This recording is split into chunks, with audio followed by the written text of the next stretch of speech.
Bonjour à tous. J'espère que tout le monde m'entend bien.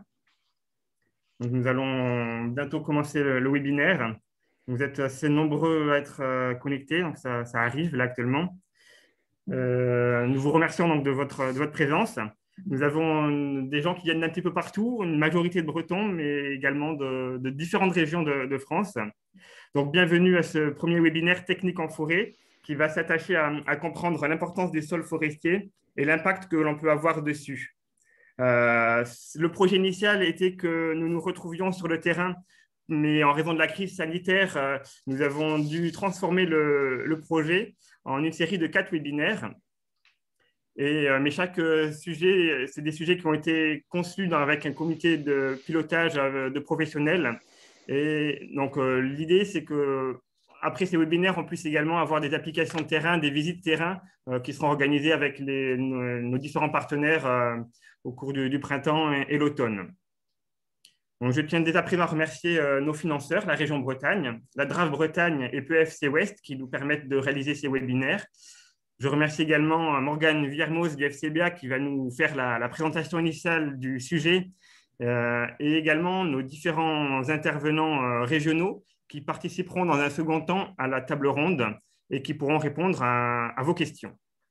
Donc, les micros des participants sont coupés, il y aura uniquement les intervenants, mais vous pourrez, lors de la table ronde, poser toutes vos questions via l'outil questions-réponses que vous trouverez dans la barre d'outils. Et nous tâcherons d'y répondre, soit à l'oral, soit à l'écrit, si c'est des questions plus particulières.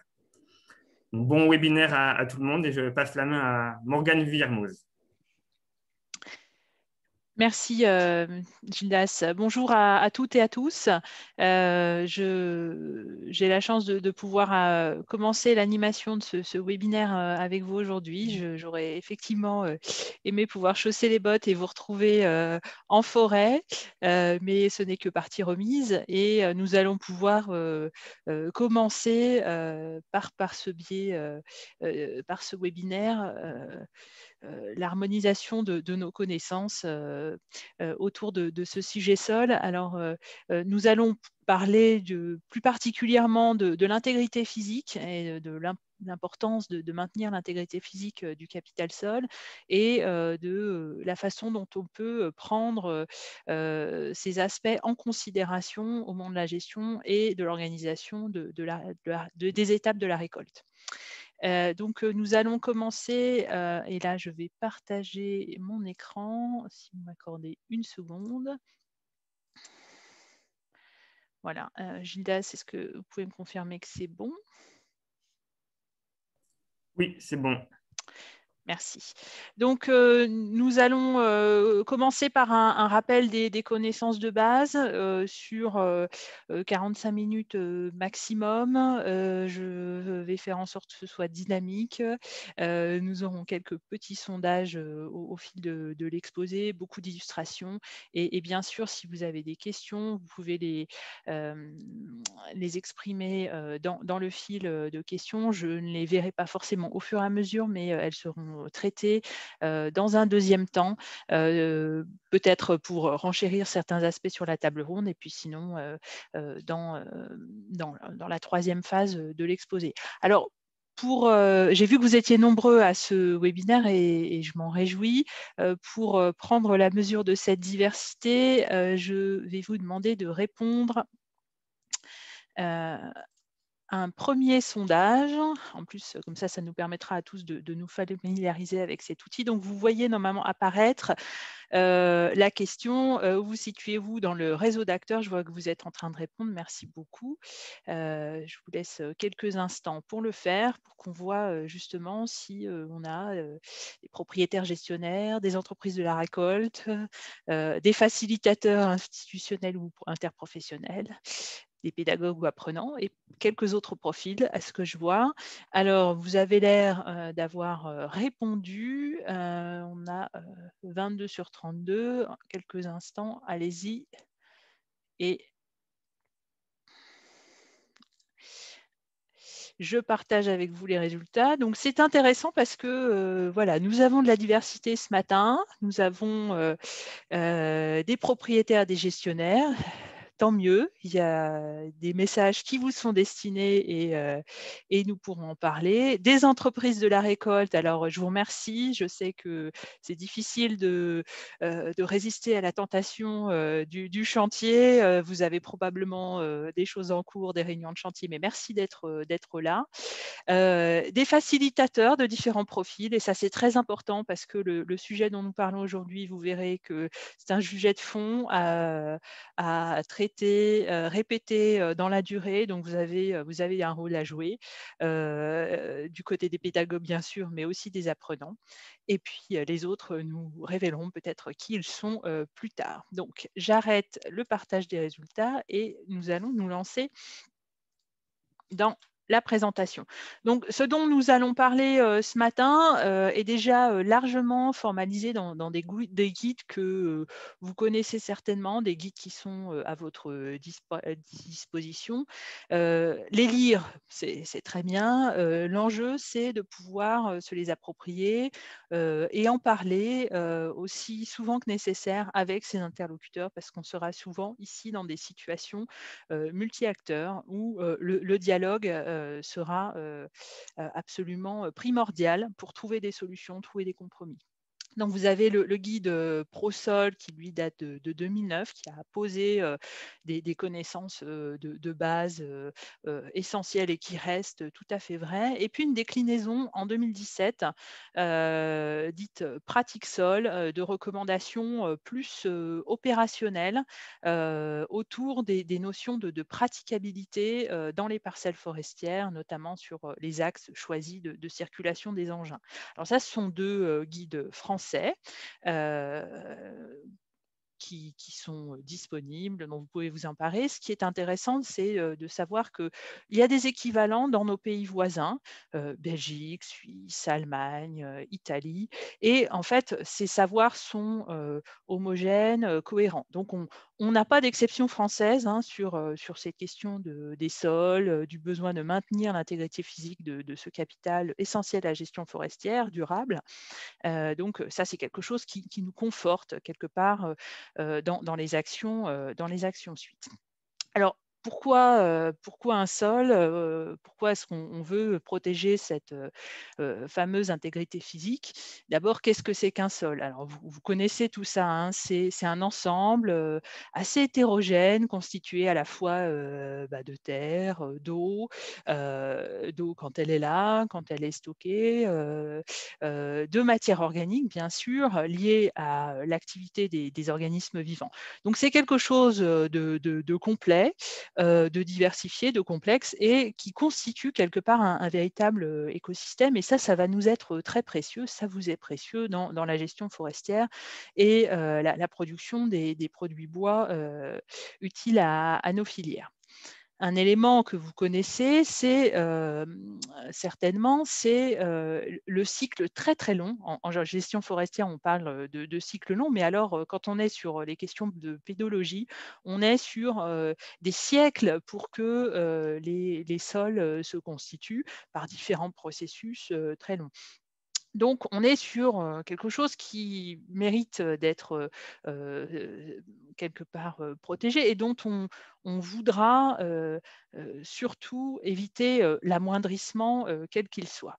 Alors, amoindrissement, qu'est-ce que c'est? Il y a plusieurs types de risques. On va parler aujourd'hui de risques plutôt liés à l'intégrité physique et le besoin de maîtriser cette intégrité physique du capital sol. Donc, les risques de tassement, les risques de déstructuration par ces aliments, prétisserage, malaxage. Il y a d'autres risques, des risques d'érosion quand on a des contextes qui s'y prêtent, des risques d'appauvrissement chimique potentiellement aussi. Mais donc, c'est pas ça dont on va parler aujourd'hui, parce que ce serait beaucoup trop touffu pour un webinaire. Ça pourrait être l'objet d'autres discussions. Aujourd'hui, on va se concentrer sur les notions de tassement et d'intégrité physique du sol à protéger.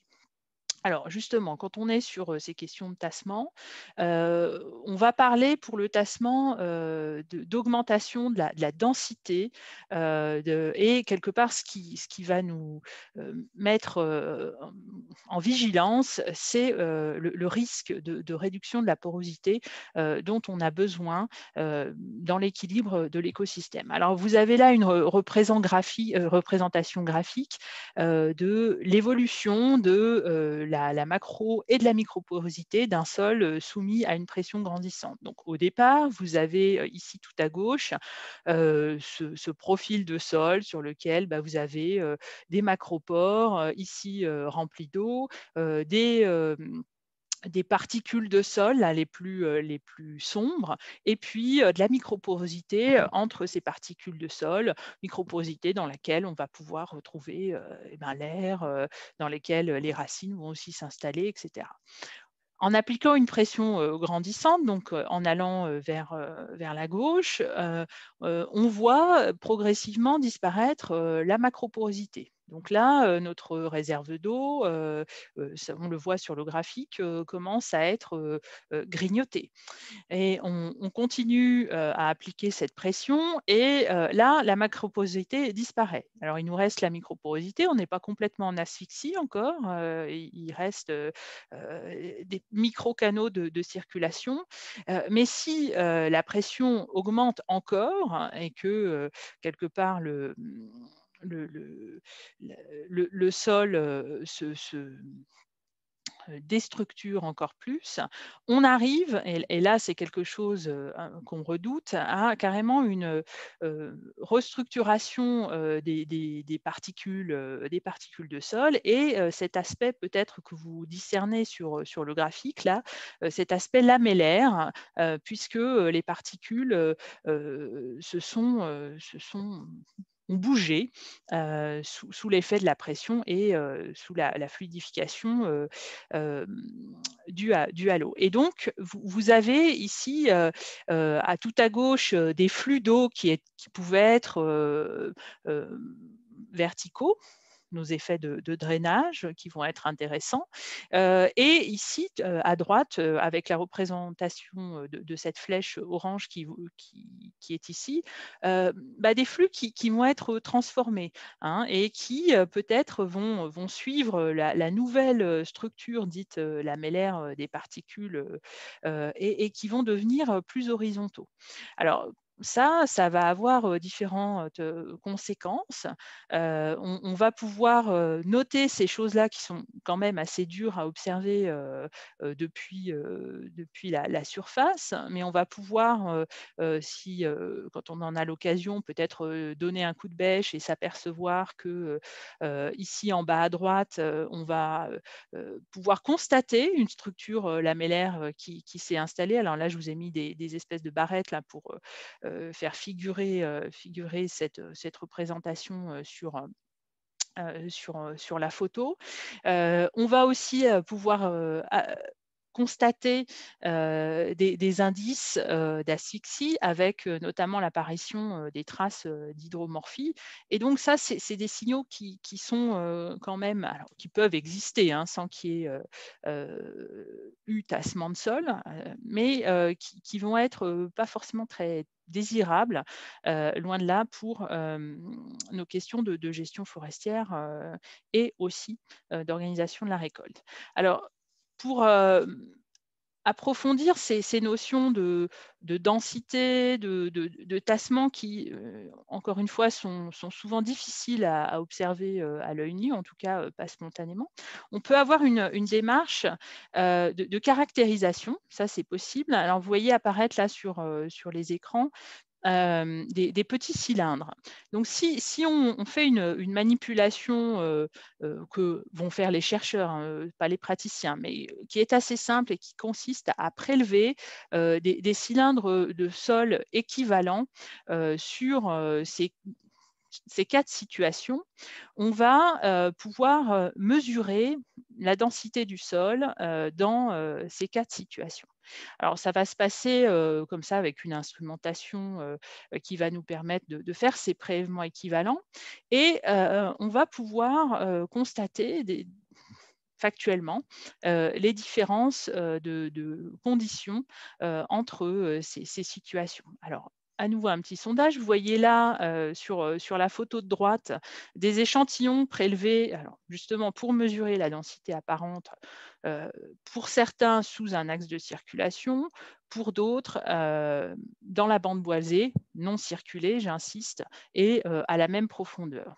Alors, deuxième sondage, à votre avis, lesquels de ces échantillons étaient prélevés sous l'axe de circulation? Est-ce qu'on est plutôt sur les échantillons ici d'aspect petit suisse, ou est-ce qu'on est sur ces échantillons qui, après démoulage et après séchage, se sont délités? Allez, quelques secondes pour répondre. Ah, on a commencé en étant unanime, mais je vois qu'il y a des hésitations.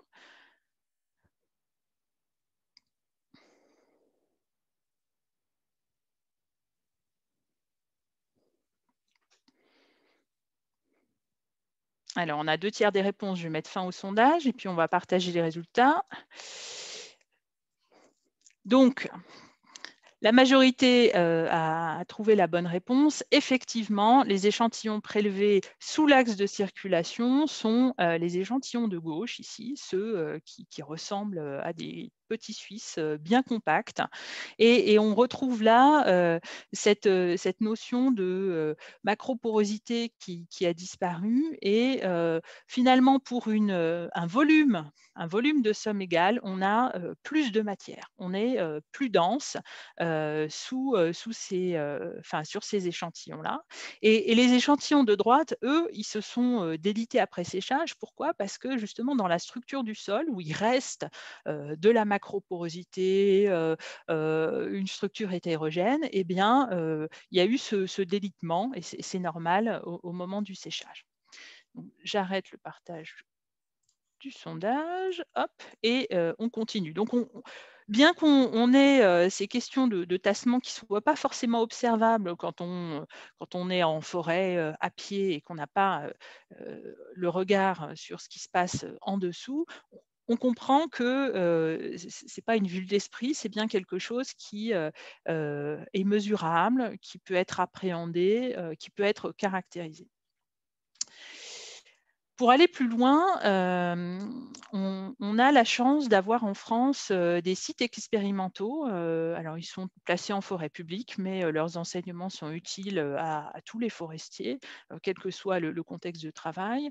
Et à travers ces sites expérimentaux, vous verrez qu'on va pouvoir prendre la mesure progressivement justement des impacts du tassement. Alors, ces 2 sites, ils ont été installés en Lorraine dans les années 2007 et 2008.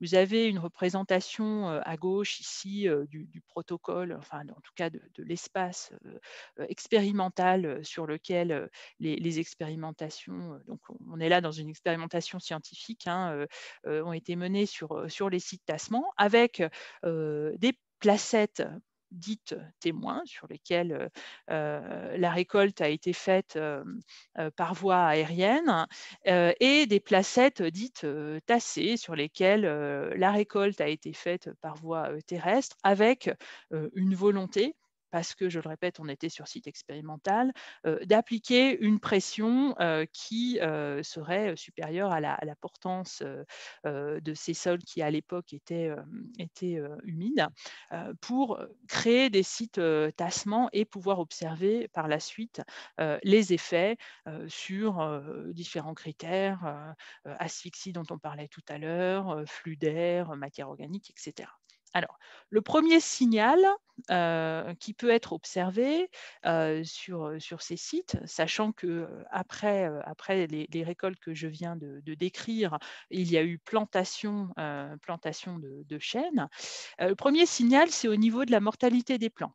On est là 1 an après la plantation et on observe les différences de comportement entre le témoin et les placettes dites tassées. Donc, vous voyez à gauche ici, entre les mortalités en vert sur les témoins, il y en a, mais elles restent elle reste modeste et en dessous de 10%, et les mortalités sur les blocs tassés, on a une différence significative, ça vous saute aux yeux. Et pourquoi est-ce qu'on voit ces différences? C'est parce que dans les zones tassées, on a des caractéristiques qui ne sont pas du tout aidantes pour les plants qui ont été implantés à l'époque. On a une densité apparente qui est supérieure, c'est plus dense sous les zones tassées, une résistance à la pénétration qui, elle aussi, est supérieure dans la zone tassée par rapport aux témoins. Donc ça va jouer sur les racines, l'équilibre pour ces jeunes plants.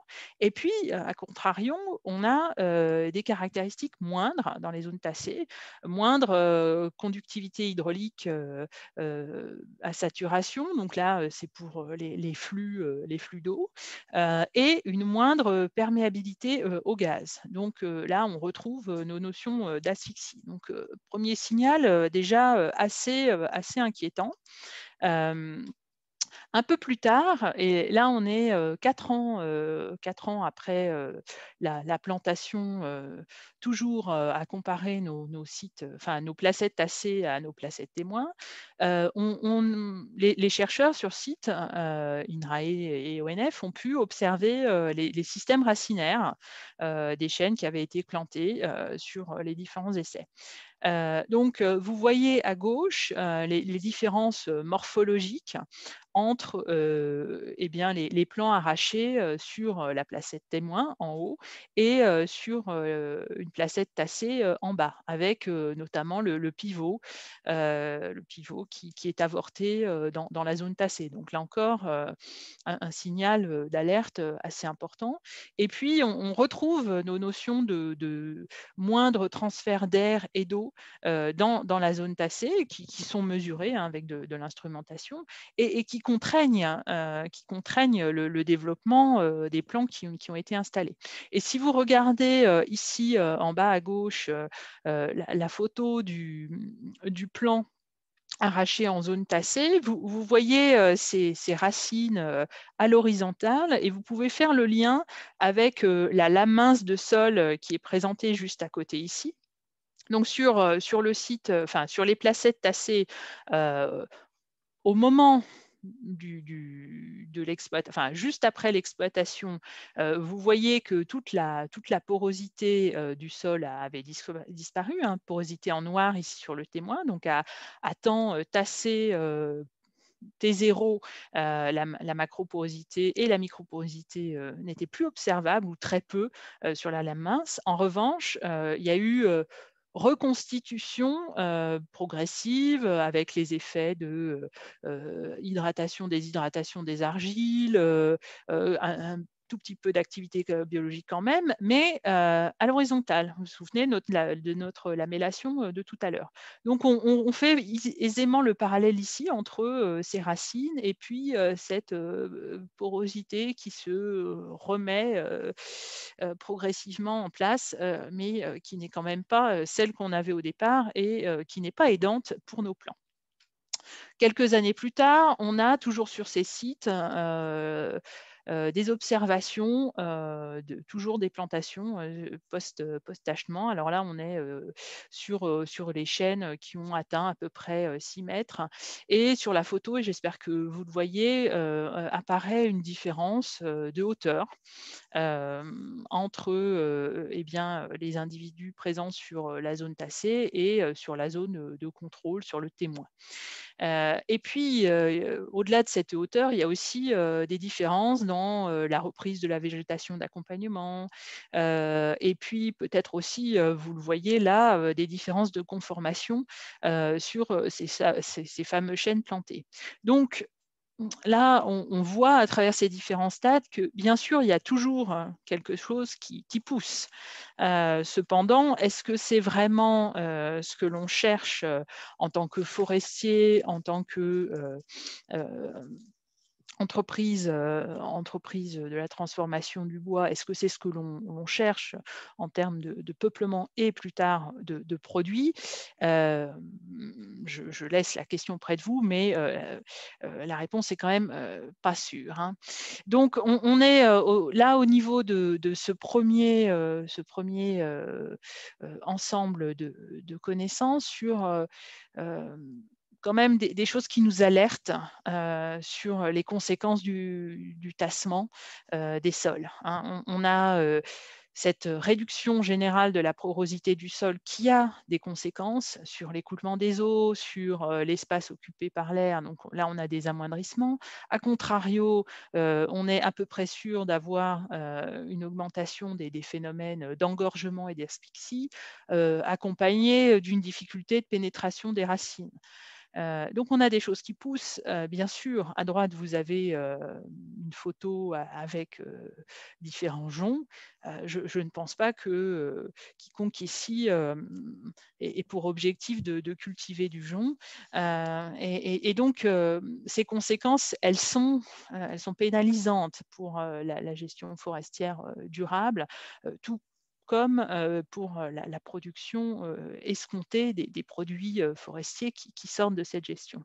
On a un amoindrissement de l'activité biologique. On en a besoin aussi de cette activité biologique pour l'équilibre chimique, mais aussi l'équilibre physique des sols.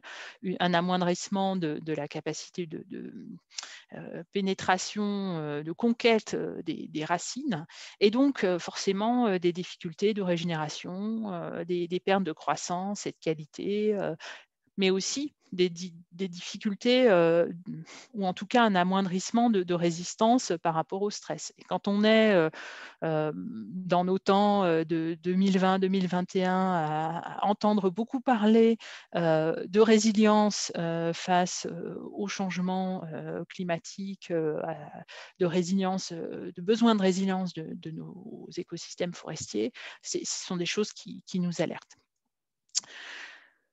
Donc, j'espère qu'à ce stade, on a pris ensemble conscience des enjeux.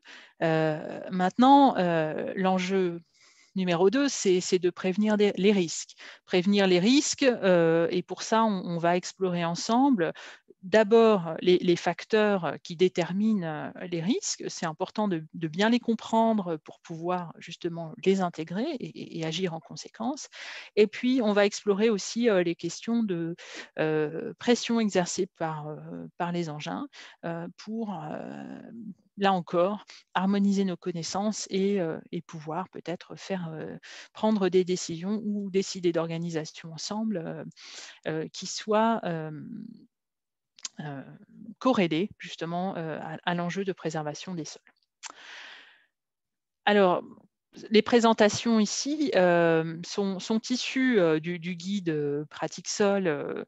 On va les balayer, mais bien sûr, c'est une présentation exhaustive, non exhaustive, pardon, et qui méritera de l'attention de votre part par la suite.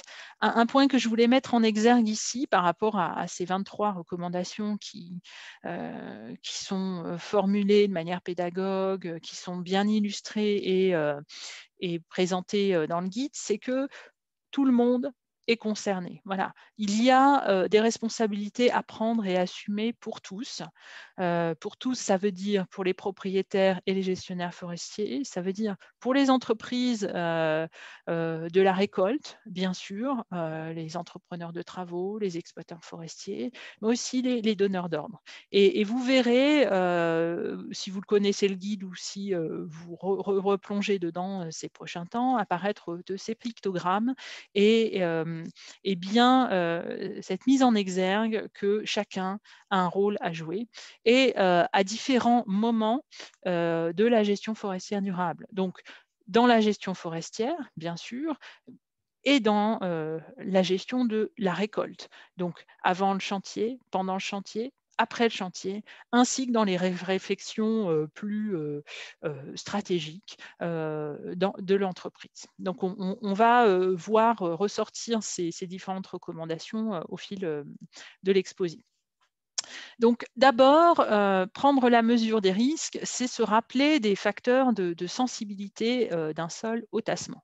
Ces facteurs, vous les connaissez, vous en avez déjà entendu parler. On a l'humidité en premier lieu. Plus un sol va être humide, plus il va être sensible au tassement, puisque l'eau va amener de la fluidité entre les particules et donc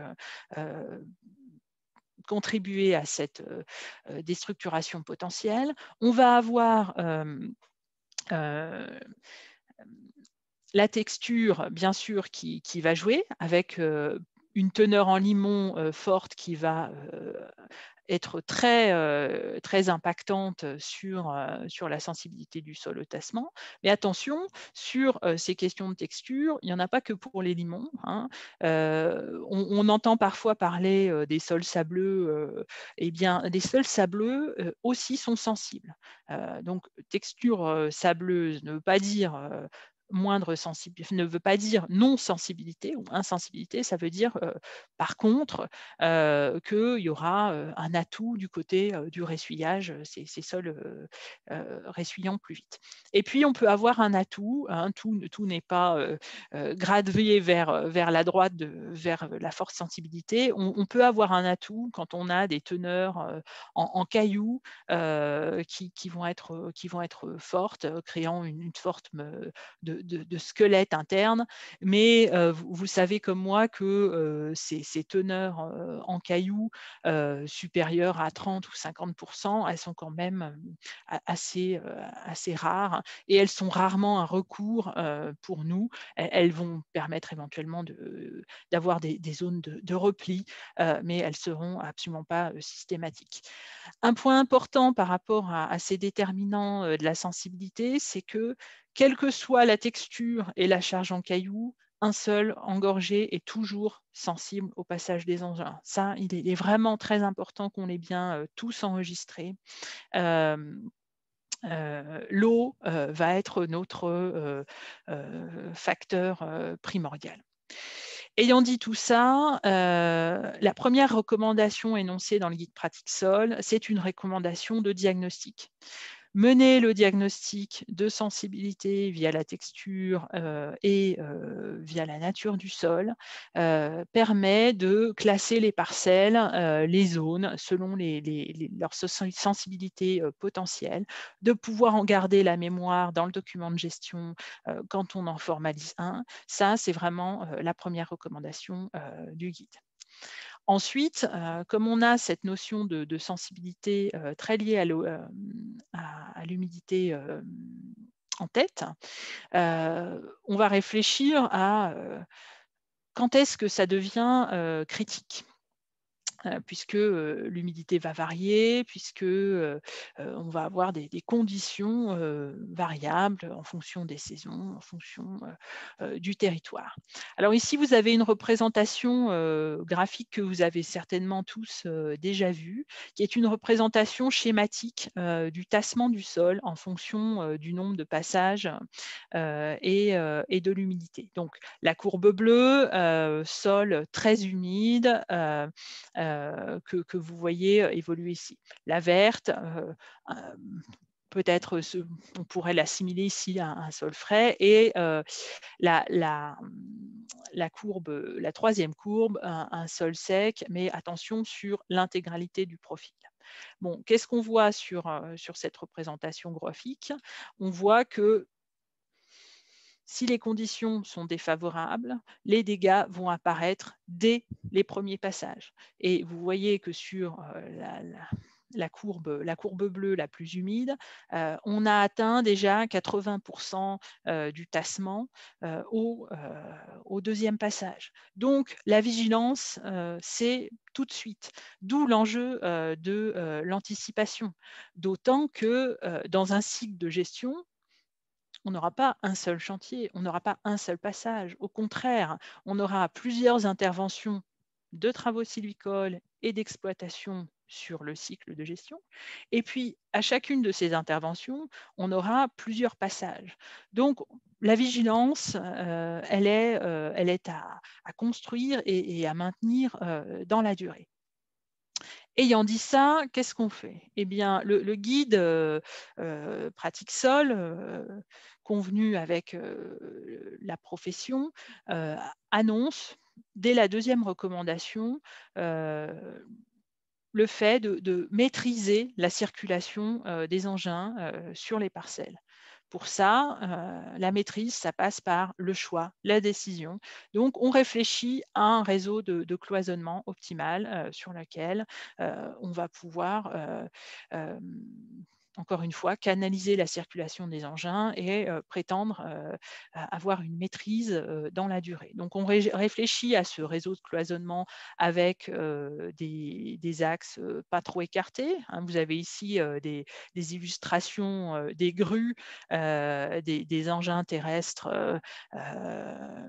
qui ne sont pas infinis, hein. On va avoir des grues de 8-9 mètres, mais on ne va pas aller beaucoup plus loin. On va avoir besoin d'axes de circulation rectilignes, de 4 mètres de large, et puis en tant que gestionnaire de cette infrastructure choisie, on va avoir besoin de préserver la praticabilité de cette infrastructure dans la durée. Et ça va être très important. Donc, pour canaliser la circulation sur les cloisonnements adaptés, on va intégrer ces différents critères, largeur, anthrax optimal. Alors, bien sûr, on parle ici d'optimal, on s'adapte à l'historique, on s'adapte à des choix qui ont pu faire avec le passé. Il s'agit ici de recommandations, on vous demande de faire au mieux, pas de faire à la lettre.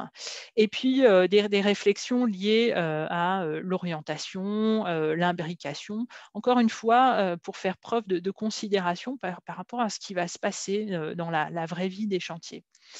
Donc, avec cette infrastructure en tête, vont apparaître des recommandations dans Pratique Sol. Ici, vous voyez la recommandation, la 14. Oui, on a décidé qu'on avait une infrastructure, qu'on souhaitait la maintenir dans le temps. Donc, derrière, une des consignes subsidiaires, c'est rester sur ces cloisonnements, surtout ne pas en sortir. On pourra probablement en reparler plus tard. Une autre qui peut paraître anecdotique, mais qui souvent mérite d'être discutée sur le terrain, c'est d'assurer la visibilité de cette infrastructure. On choisit d'implanter des cloisonnements, on choisit de les avoir dans la durée.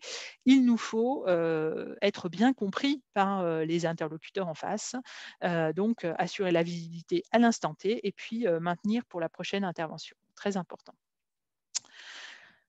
Pour cette infrastructure, il est important aussi de comprendre le fonctionnement hydrique de ces axes de circulation, de ces cloisonnements. Pourquoi? Parce qu'à l'usage, ces cloisonnements ils vont être plus tassés que la bande boisée. Le drainage va être moins rapide, moindre. Vous vous souvenez, puisqu'ils sont plus tassés, ils ont moins de macroporosité. Donc, voilà. Donc, ils vont être plus lents à ressuyer, mais ils vont aussi être plus vite détrempés.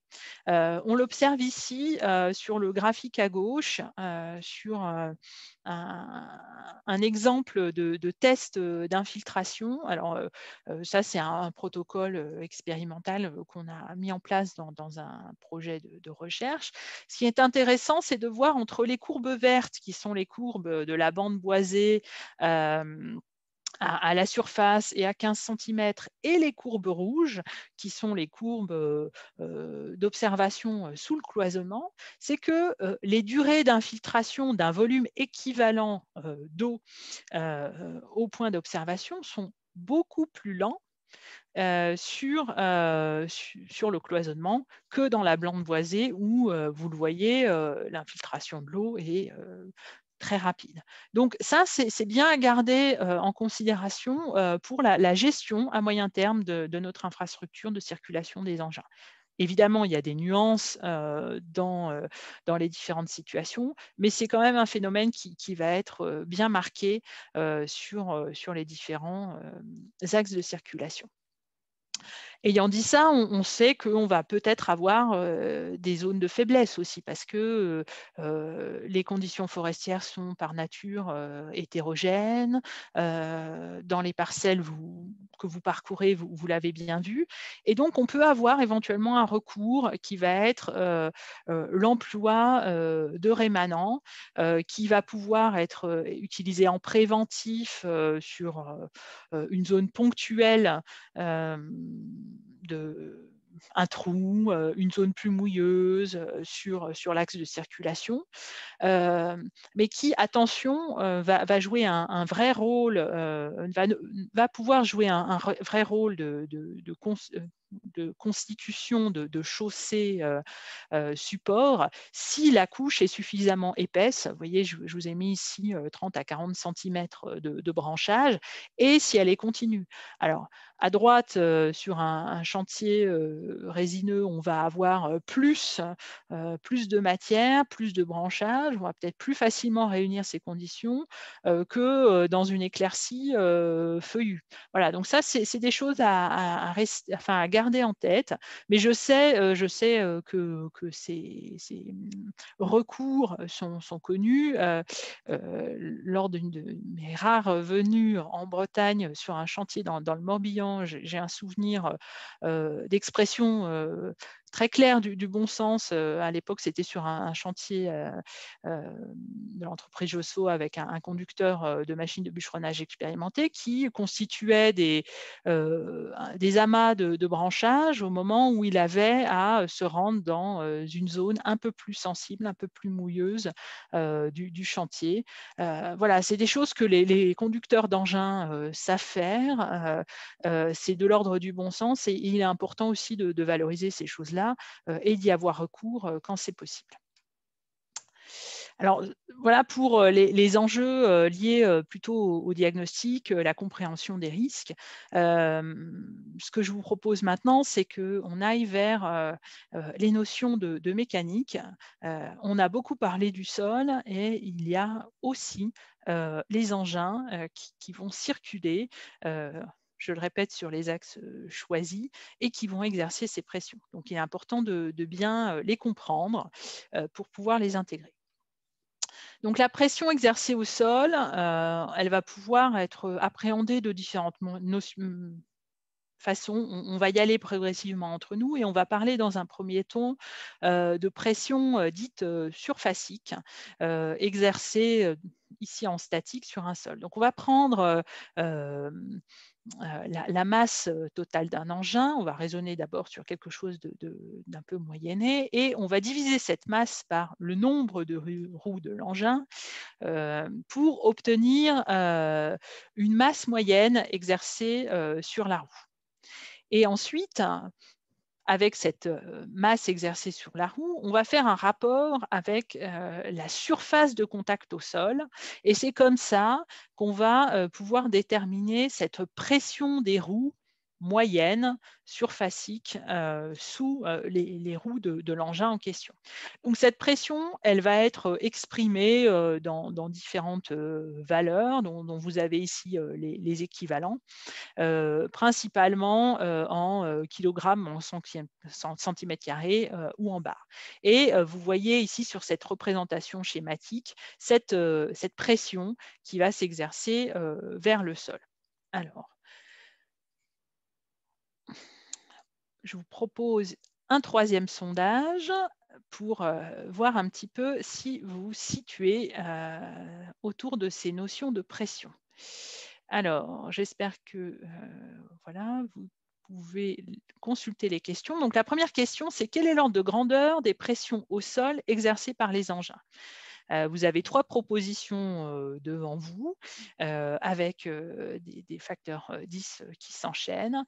Je vous propose de vous situer. Et la deuxième question, c'est quel est le rapport entre la pression moyenne mesurable sous le pied d'un homme, d'une femme, et sous la roue d'un engin forestier à pneus? On va bien sûr partager les résultats ensemble juste après. Je vous laisse répondre.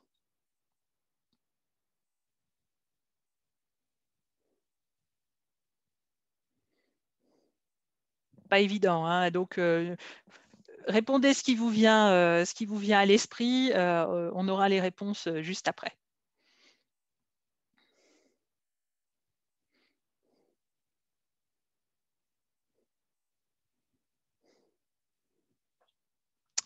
Donc, je vois que vous êtes partagés. Je mets fin au sondage et puis on regarde les résultats tout de suite. Hop, voilà. Donc, vous êtes partagés quant aux réponses et je le comprends tout à fait parce que comme ça, à brûle pour point, moi, je n'ai pas non plus les valeurs en tête. Ce qui va être intéressant juste après, c'est qu'on puisse comparer ces valeurs à des valeurs de portance. Mais déjà, pour poser les choses, vous avez ici à droite les réponses sur quelques plages de pression, encore une fois moyenne, que va pouvoir exercer un humain. Alors, vous voyez qu'on va être sur du 0,2 à 0,35 kg au centimètre carré. Vous pourrez faire l'exercice chez vous si ça vous intéresse, votre masse corporelle et votre surface de contact au sol à travers vos 2 pieds. Vous avez un chevreuil qui est présenté ici, un cheval, on reparlera tout à l'heure de traction animale, donc je vous ai mis cette valeur ici. Et puis des engins forestiers à pneus qui vont évoluer dans une gamme assez large, de 1,5 à 5 kg au centimètre carré, avec quand même classiquement une gamme plus resserrée autour de 1,5 et 3 kg au centimètre carré. Donc on garde ces valeurs en tête, on les comparera tout plus tard. Hop.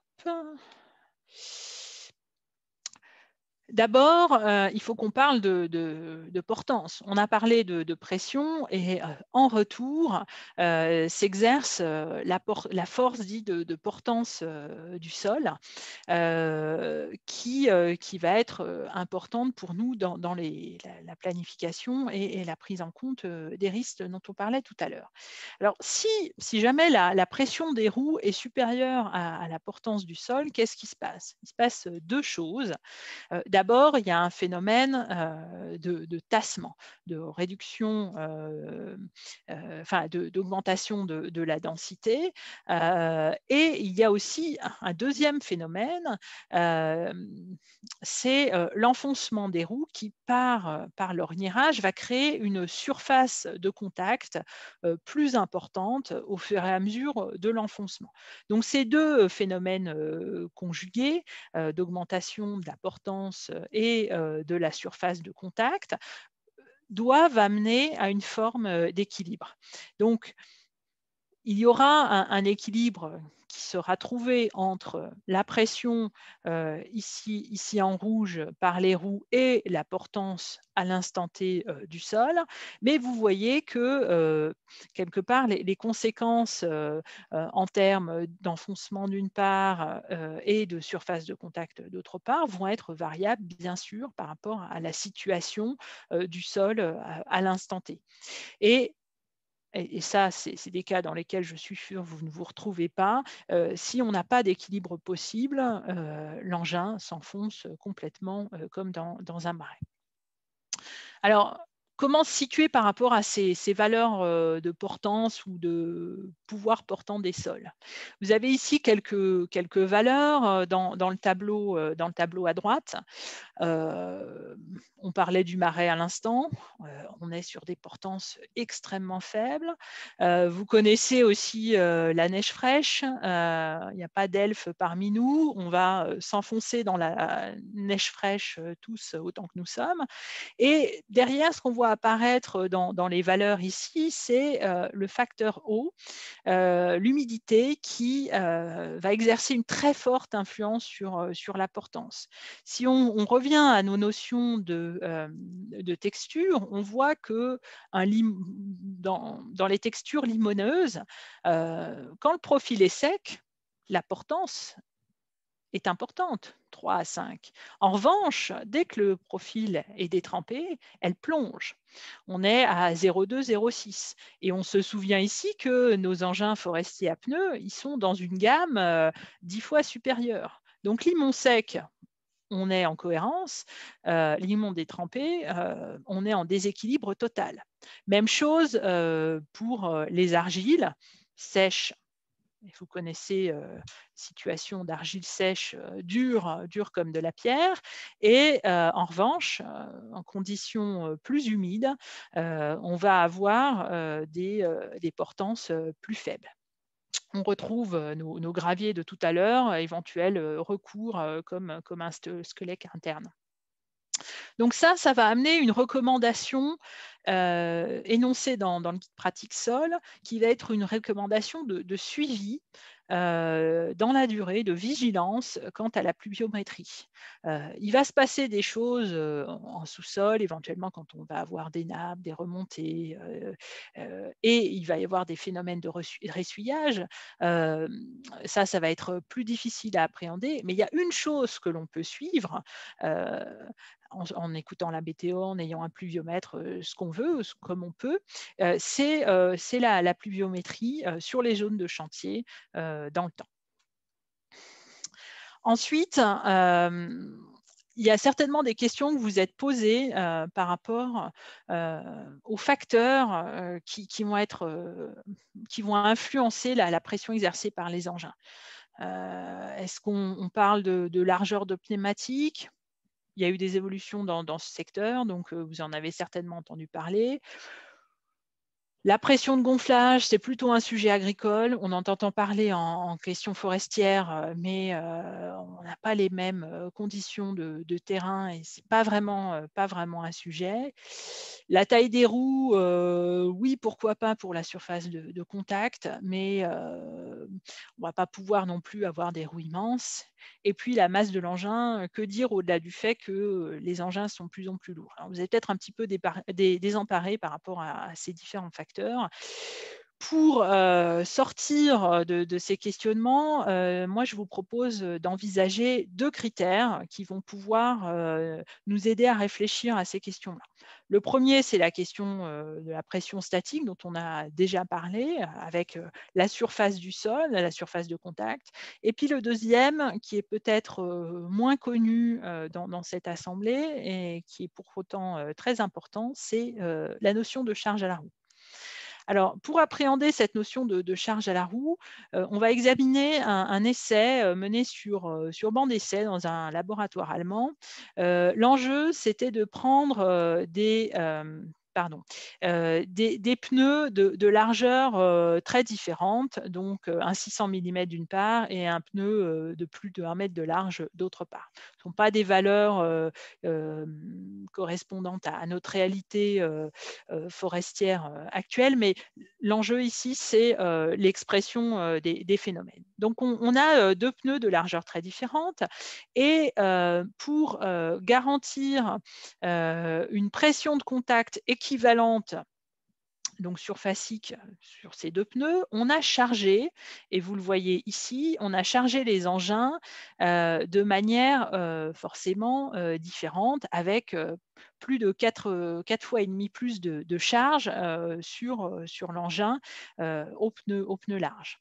Mais en faisant ça, le problème, c'est qu'on a introduit une très grosse différence sur le facteur de charge à la roue. Et on voit s'exprimer ici, avec les bulbes de pression qui ont été mesurés sous le banc d'essai, un phénomène que vous aviez peut-être pas appréhendé, mais dont on parle ici, c'est que quand on a une charge à la roue plus importante, on a une pénétration quelque part, une transmission de la pression en profondeur plus profondément. Et donc ça, c'est un problème. En tout cas, c'est un enjeu qu'il faut prendre en considération. Parce que certes, on peut avoir une pression statique au sol, à la surface équivalente, mais ça ne doit pas être une raison pour charger plus les engins. Parce que dans ce cas-là, on va avoir une propagation de la pression plus en profondeur. Si c'est sec en profondeur, ça va. Mais dès lors qu'on a des conditions défavorables en profondeur, qui sont quand même difficiles à appréhender, on a un risque de dégradation en profondeur.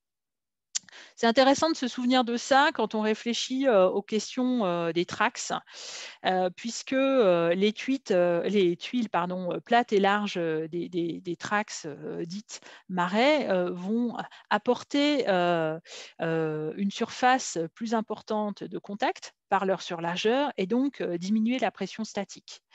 Et là encore, on a plus de surface de contact, tant mieux. Et ça va être très intéressant d'installer ces TRACS en préventif avant l'apparition des ornières, mais on ne charge pas plus pour autant. Donc ça, c'est bien important d'avoir ces deux enjeux autour de cet équipement additionnel potentiel. Alors j'attire votre attention sur le fait que FCBA a préparé une vidéo d'une quinzaine de minutes spécifiquement sur ce sujet TRACS. Vous pourrez la consulter sur notre chaîne YouTube quand vous en aurez le temps et l'envie. Et je vous incite bien sûr à dialoguer de leur potentielle utilisation. Des TRACS qui restent au garage, c'est bien dommage. Peut-être qu'il y a un dialogue à lancer pour encourager leur utilisation si vous avez des conditions de terrain qui appellent cette utilisation. On disait tout à l'heure, les engins sont de plus en plus lourds. C'est vrai, ça s'explique par différents facteurs sur la motorisation, les enjeux de sécurité des opérateurs, etc., etc. Vous avez ici une illustration pour un porteur de capacité moyenne, dont effectivement la masse à vide moyenne a augmenté avec le temps et la charge à la roue moyenne en bleu et la charge à la roue de la roue arrière ont augmenté d'autant. Pourquoi on fait cette distinction? Parce que classiquement, sur les porteurs en charge, on va avoir 2/3 de la masse qui va être supportée par l'essieu arrière. Et donc, on va avoir, en plus de cette notion de charge à roue moyenne, un facteur accentué sur l'arrière des porteurs. Heureusement, il y a aussi des évolutions d'intérêt dans le parc machine, hein. Tout n'est pas noir. Vous avez ici quelques exemples à travers le parc recensé des porteurs hein, qui mobilisent quand même presque 2/3 de la récolte, et en tout cas la majorité du bois d'industrie et du bois énergie.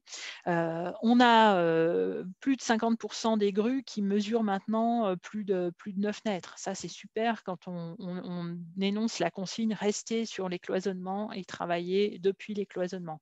Les grues, avec un anthrax de 18 mètres, le permettent. On a la quasi-majorité des porteurs qui sont équipés de 8 roues. Donc voilà, on a une meilleure répartition de la charge. Et puis, on a maintenant des pneus qui sont majoritairement en 710 mm. Donc, on a eu ces évolutions. Du côté des débusqueurs, il y a aussi des choix qui peuvent être opérés. Alors, le parc est assez peu doté de débusqueurs à grue, mais c'est maintenant une option qui existe et qui permet là encore de pouvoir appliquer la consigne de rester sur les cloisonnements. Donc tout ça, ça appelle à, et c'est la recommandation numéro 6 de Pratique Sol, de pouvoir choisir l'entreprise, la technique d'exploitation en fonction des sensibilités de la parcelle et des conditions locales. Bien sûr, il y a aussi des solutions alternatives hein, qui peuvent être des recours. On peut avoir recours éventuellement à la traction animale pour faire du débuscage, pour ramener des bois vers les cloisonnements ou les zones d'accès par les grues quand on a des anthrax très, très éloignés. Il faut bien sûr avoir des attelages et avoir les compétences qui vont avec, mais vous avez voilà, cette option qui existe et puis un guide de la traction animale qui avait été créé par l'ONF en 2011, que vous connaissez peut-être. Il y a aussi des possibilités de débardage par voie aérienne. Vous avez ici une illustration dans l'Est de la France, mais je sais que vous avez des expériences récentes, nouvelles sur la Bretagne, et donc c'est important de pouvoir en parler et de parler de cette qualité de service quand on en a besoin. Tout ça à l'envers des notions d'organisation qui sont à réfléchir dans les chantiers pour pouvoir intervenir au moment opportun. Donc là, je vais les balayer assez vite, hein. Vous les trouvez plus détaillés dans le guide pratique sol et on en parlera dans la table ronde qui arrive juste après. Bien sûr, adapter les délais d'exploitation et de réalisation à la sensibilité des sols. Hein, en ayant fait le diagnostic préalable, on l'a vu tout à l'heure. Éventuellement, dans l'organisation, adapter les nombres de produits, les notions de tri, pour chercher à diminuer les nombres de passages sur l'infrastructure de circulation. Objectiver le débat, toujours objectiver le débat, donc réaliser un état des lieux préalable et un état des lieux final. Ça va à la fois poser les choses et puis nourrir le dialogue. Donc, c'est des recommandations qui sont vivement conseillées dans les guides pratiques sol. Et puis, en cas de dégradation des conditions météorologiques, oser savoir interrompre le chantier momentanément avec bien sûr de la visibilité donnée sur le pourquoi, sur le jusqu'à quand et en ayant éventuellement convenu de seuil d'alerte de profondeur d'ornière pour pouvoir s'en parler entre le donneur d'ordre, le prestataire de service, le gestionnaire, tous les intervenants autour du chantier. Ce suivi de chantier, il est vraiment important. Vous avez un logigramme que vous voyez apparaître à droite qui est proposé dans Pratique Sol.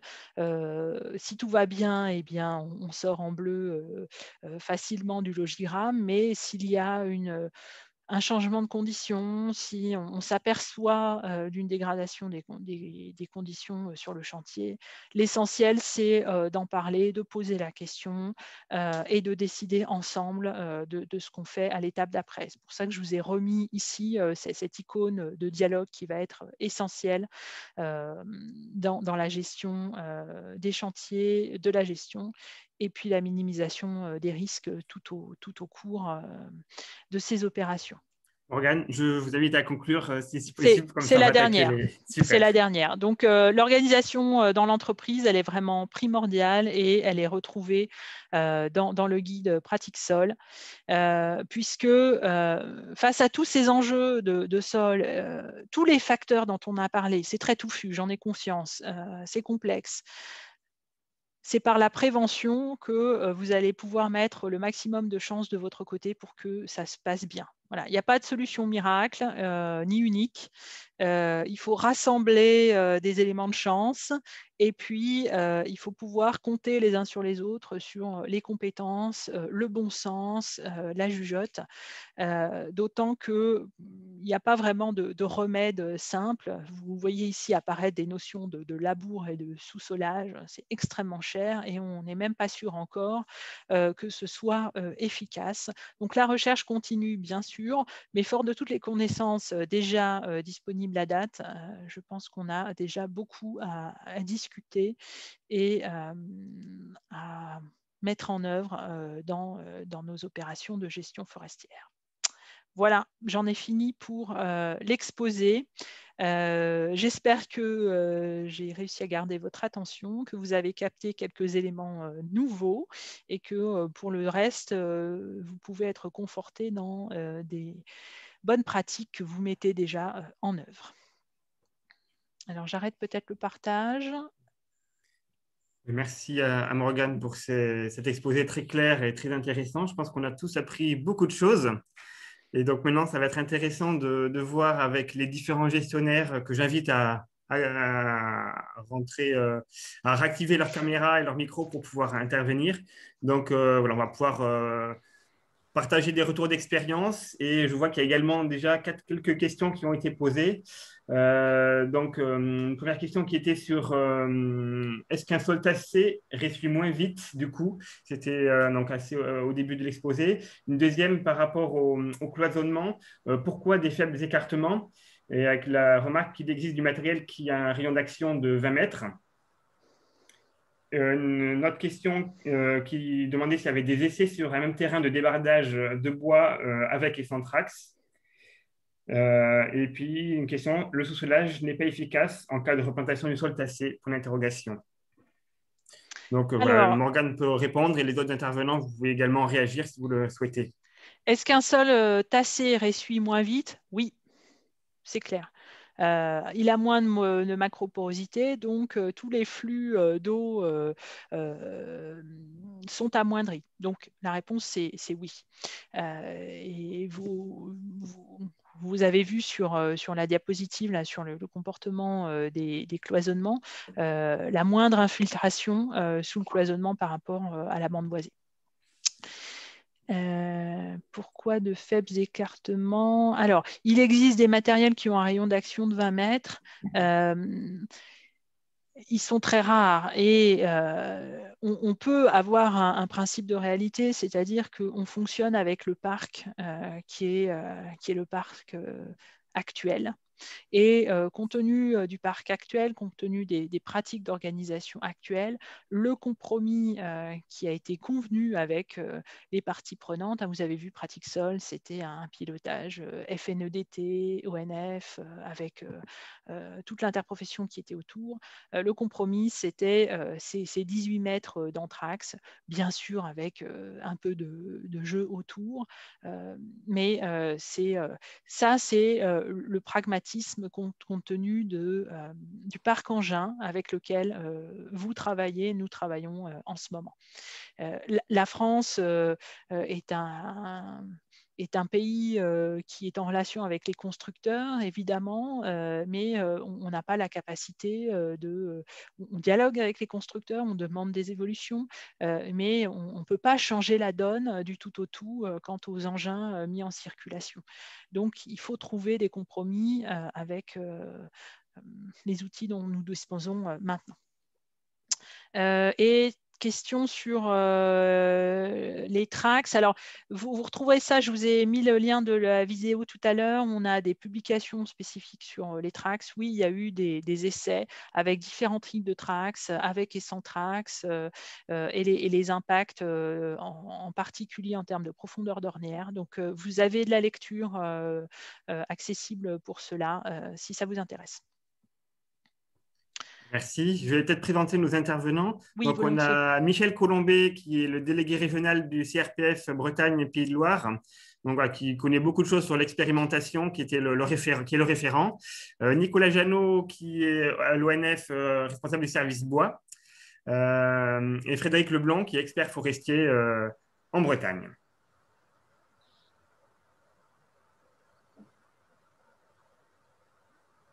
Voilà, donc je ne sais pas si ça suscite des réactions déjà pour partir de l'exposé de Morgane, si l'un ou l'autre veut réagir.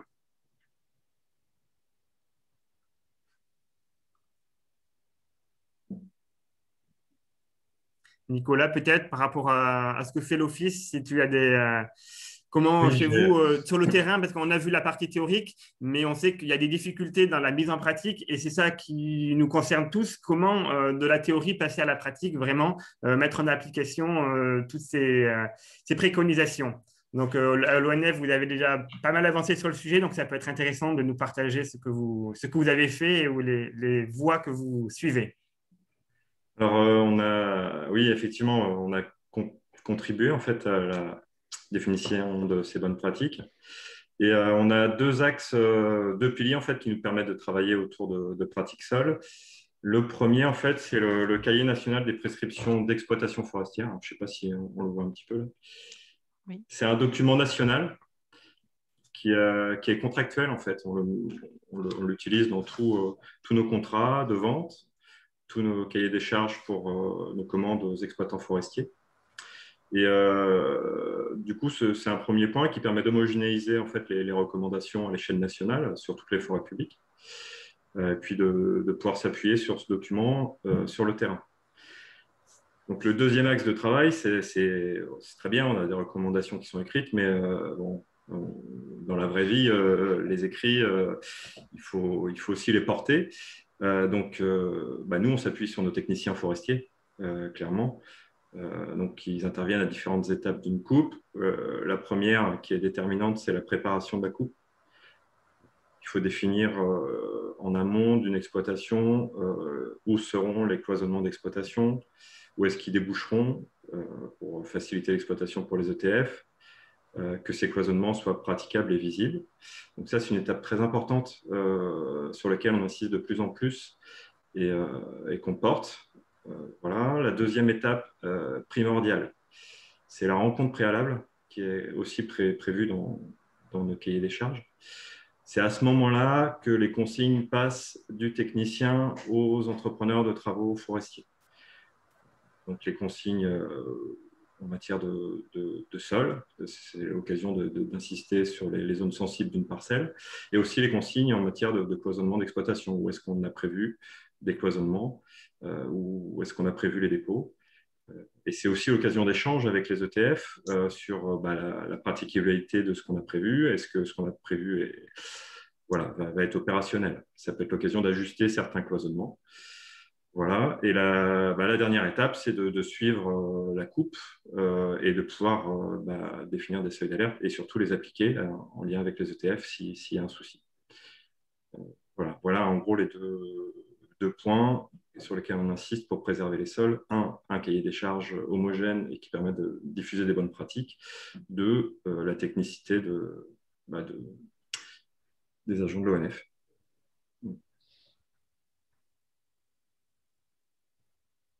Je ne sais pas si ça suscite des réactions. Oui, je pense que ça parle de l'engagement à différents moments complémentaires. Créer le cadre et l'implémenter dans la durée, et puis être cohérent à chaque chantier, ou en tout cas faire de son mieux à chaque chantier, ainsi que dans la planification de la gestion.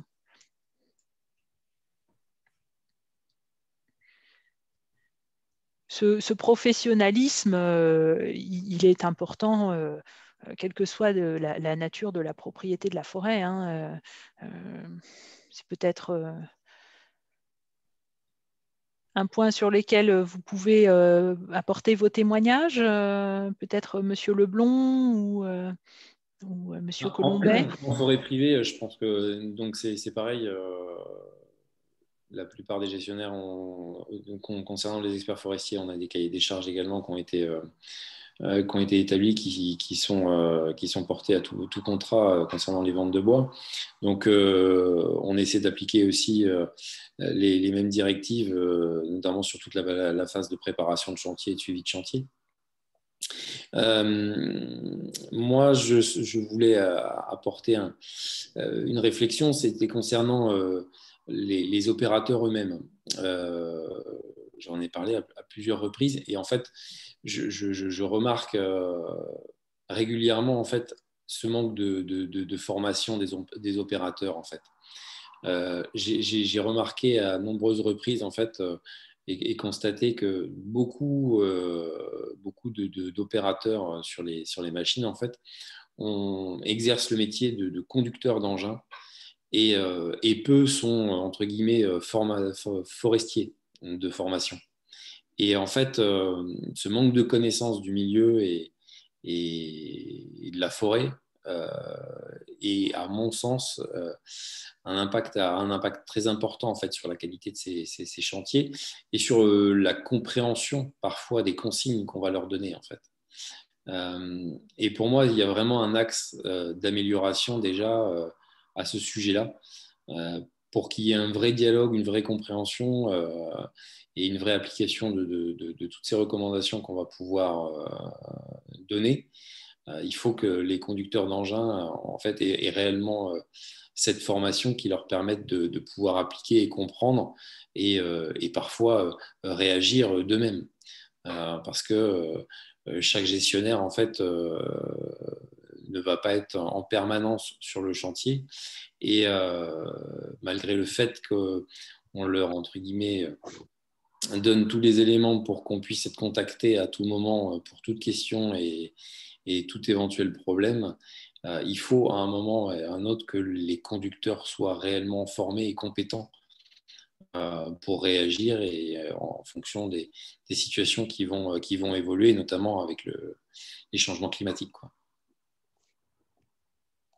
Alors, je vais peut-être compléter le propos de Frédéric. Donc, nous, au niveau je partage totalement d'ailleurs tout ce qui a été dit. Au niveau du CRPF, donc nous, on n'est pas dans la gestion directe. La gestion directe, c'est l'ONF pour les forêts publiques, on va dire, et puis les experts forestiers, les coopératives pour les forêts privées.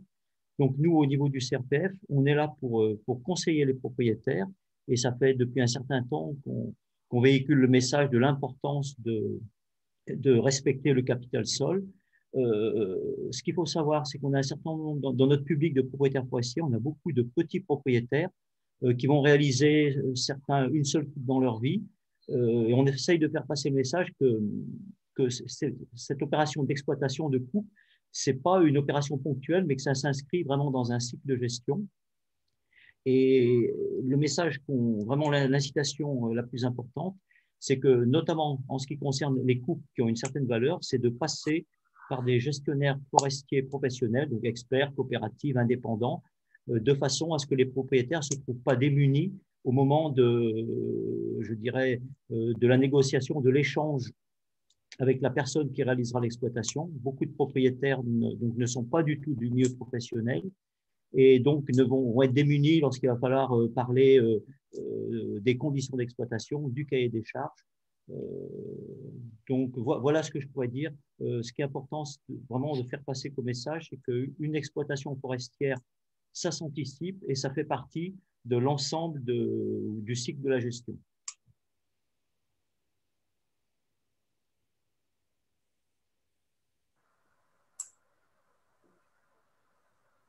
Oui, et je pense par rapport à vos témoignages respectifs que compte tenu de la multitude des facteurs qui rentrent en jeu dans la prévention des risques, faire en sorte que les opérations se passent bien, qu'on ait la qualité escomptée, il faut en parler à plusieurs reprises. J'entends le besoin de progrès de part et d'autre pour expliquer, pour être compris.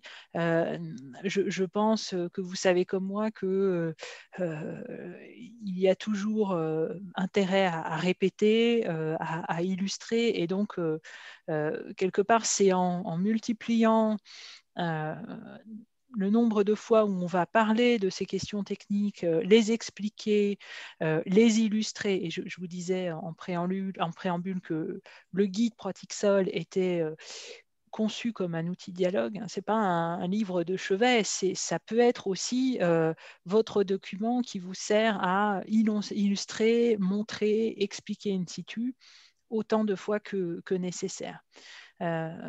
Monsieur Le Floch, dans la préparation que nous avons faite de cette table ronde, parlait à juste titre des efforts qui sont faits par la profession pour améliorer les cycles de formation, notamment en créant le certificat spécialisé de conducteur de machines forestières. Donc ça, c'est un effort, un investissement et un engagement dans la durée. C'est tout à fait nécessaire, louable et important.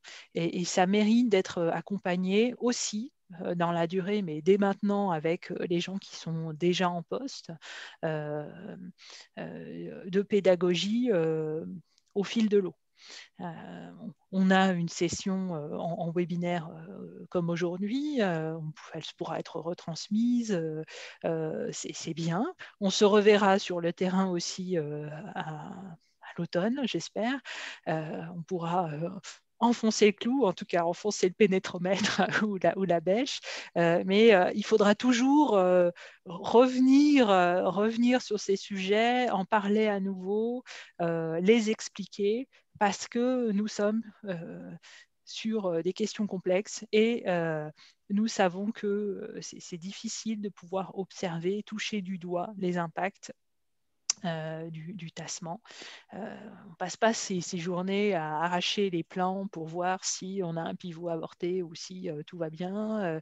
On ne passe pas ces journées à planter une bêche ou un pénétromètre pour faire un diagnostic, bien sûr. Donc, on a besoin de conforter nos savoirs pérennes pour pouvoir derrière conforter aussi nos professionnalismes respectifs.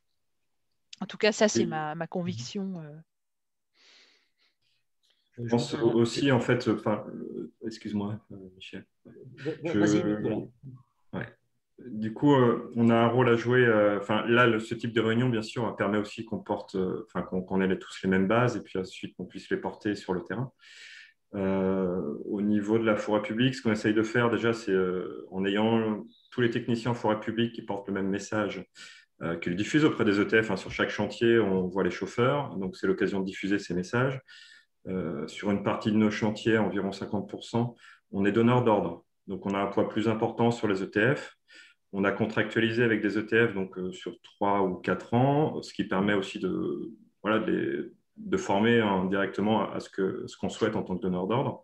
Donc, on peut avoir un impact sur la diffusion des bonnes pratiques avec ça, quoi. Même si on représente en Bretagne moins de 10% de la surface, on est donneur d'ordre ou intervenant sur 10% de la surface en Bretagne.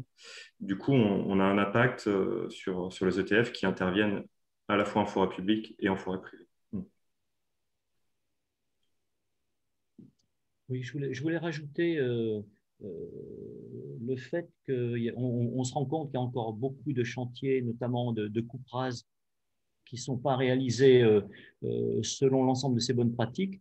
Et on entend parfois les propriétaires, peut-être même parfois certains gestionnaires, qui nous disent de toute façon, voilà, on va régler le problème par un travail du sol adapté par la suite. Ça peut être un sous-solage, ça peut être, de toute façon, on va dessoucher, etc. Mais ce qu'on se rend compte, c'est que notamment quand on est sur des sols pauvres comme en Bretagne, on a donc des pH acides, on a une faible activité biologique. Le travail du sol ne rétablira pas la situation. Les tassements profonds, de toute façon, ils restent. Et on n'a pas notamment tout ce qui est lombrique, etc., macrofaune, qui a un impact vraiment important sur le sol, notamment qui est capable de faire remonter une partie des éléments profonds vers la surface. Donc, on est dans une problématique très différente, je crois, notamment du milieu agricole, où on est sur des sols beaucoup moins fragiles. Et ça, je crois qu'il faut, pour des régions, en tout cas comme la Bretagne, les régions sur des terrains acides, il faut avoir en compte, avoir à l'esprit cette donnée du problème. Je vois qu'il y a beaucoup de questions là qui tournent autour des ETF. Alors, effectivement, nous devions avoir un ETF à cette table ronde et malheureusement, il a eu une réunion de chantier dernier moment avec une contrainte qui l'empêche d'être là. Mais voilà, ce qu'il souhaitait rappeler, c'est que malheureusement, aujourd'hui, les ETF, il y a beaucoup de choses qui sont entre leurs mains, mais ils sont souvent la variable d'ajustement sur les chantiers. Et malheureusement, effectivement, il y a la question qui est soulignée du coût des engins. On leur demande toujours plus avec moins. Donc, des fois, c'est compliqué aussi. Donc, il faudrait que tous, au niveau de la chaîne de valeur et des acteurs, on ait en tête ces aspects-là et quelle valeur on donne à notre sol. Et du coup, quel prix on est prêt à mettre dans l'exploitation pour donner tous les moyens aux entrepreneurs de faire bien leur travail, de le faire avec toutes les préconisations qu'on souhaite. Voilà, donc ça, c'est une vraie question aujourd'hui. Et il y a des techniques alternatives, mais qui sont souvent plus chères aussi. Donc, est-ce qu'on est prêt à mettre ce prix-là derrière pour avoir un meilleur respect des sols? Voilà, c'est des questions qui sont très importantes et qui ne sont pas simples à résoudre. Il y avait un autre point également concernant la formation des conducteurs d'engins, donc souligné Frédéric. Donc ça, c'est vrai que c'est indispensable. Il ne suffit pas d'être un bon mécanicien pour être un bon sylviculteur dans la machine. Et donc, il y a des formations aussi qui se développent en Bretagne. Là, prochainement, normalement, ils devraient ouvrir une session de conducteurs d'engins donc pour qu'ils aient des notions de sylviculture. Et ça, c'est vrai c'est encouragé. Je vais rebondir là. C'est effectivement, en fait, l'aspect de la rentabilité est toujours mis en avant, en fait, parce qu'il y a un cercle vicieux.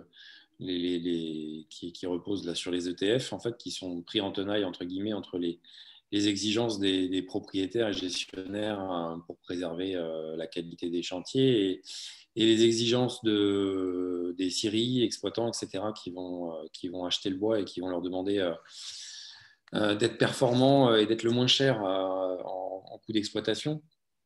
Déjà, la première chose, c'est que je vais rebondir sur ce que Michel Colombet disait. Faut pas oublier le caractère irrémédiable en fait, des impacts sur le sol. C'est-à-dire qu'une fois que les dégâts sont faits, c'est vrai que dans beaucoup de cas, notamment les entrepreneurs vont mettre en avant le côté remise en état derrière, mais en fait, quoi qu'on fasse, on n'arrive jamais à rétablir l'équilibre quand les dégâts sont faits. Après, c'est un esprit de filière aussi.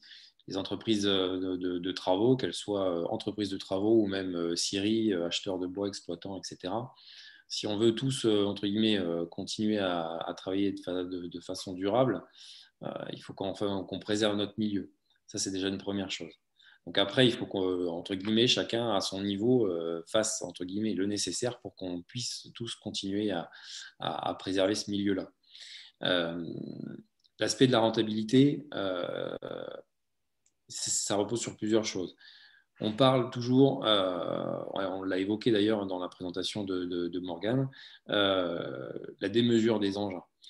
Je ne sais pas comment, entre guillemets, on peut avoir un impact sur ce point-là, mais aujourd'hui, les engins sont de plus en plus démesurés. En fait, en forêt, ils ont suivi le même schéma que dans le milieu agricole.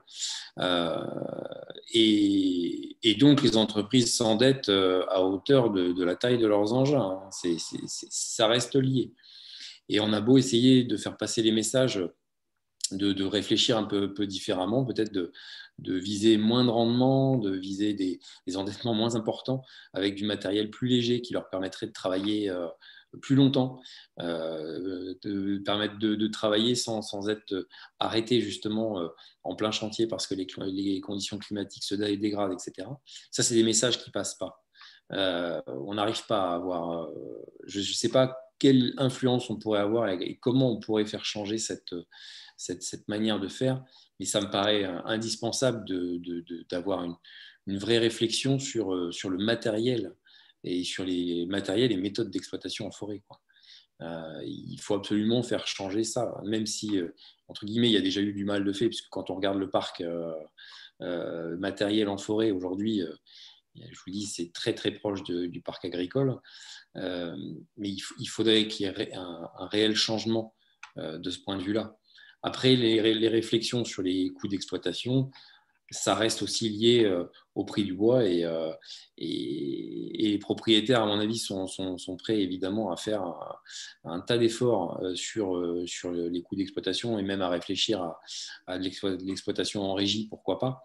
Mais derrière, en fait, il faut qu'il y ait une valorisation du bois qui permette tout ça, parce que le propriétaire, derrière, il va supporter le renouvellement du peuplement. Et il va supporter un tas de frais pour permettre cette durabilité de la forêt, quoi. Donc, il y a vraiment une réflexion de filière. Chaque personne, effectivement, doit apporter, entre guillemets, sa pierre à l'édifice. Et effectivement, le gros manque aujourd'hui, malgré tout, et ça a été d'ailleurs évoqué dans les messages, même si M. Le Floch aurait dû être là, mais c'est le manque de présence au débat des entreprises forestières. Je comprends cette dernière expression. Je pense vraiment que c'est à nous d'aller, enfin à nous, vous, enfin d'aller à eux. Mais sans volonté de leur part, j'ai organisé des formations sécurité de chantier, j'en ai organisé 2 ces dernières années qui étaient uniquement dédiées aux ETF et aux exploitants et scieries. Ça a été une vraie bataille pour les faire participer. Ils ont leurs contraintes, il ne faut pas oublier qu'ils ont leurs contraintes effectivement de fonctionnement de leur entreprise, hein. Ce sont des indépendants, donc ils ont des contraintes importantes, mais sans eux, on aura du mal à faire avancer le débat.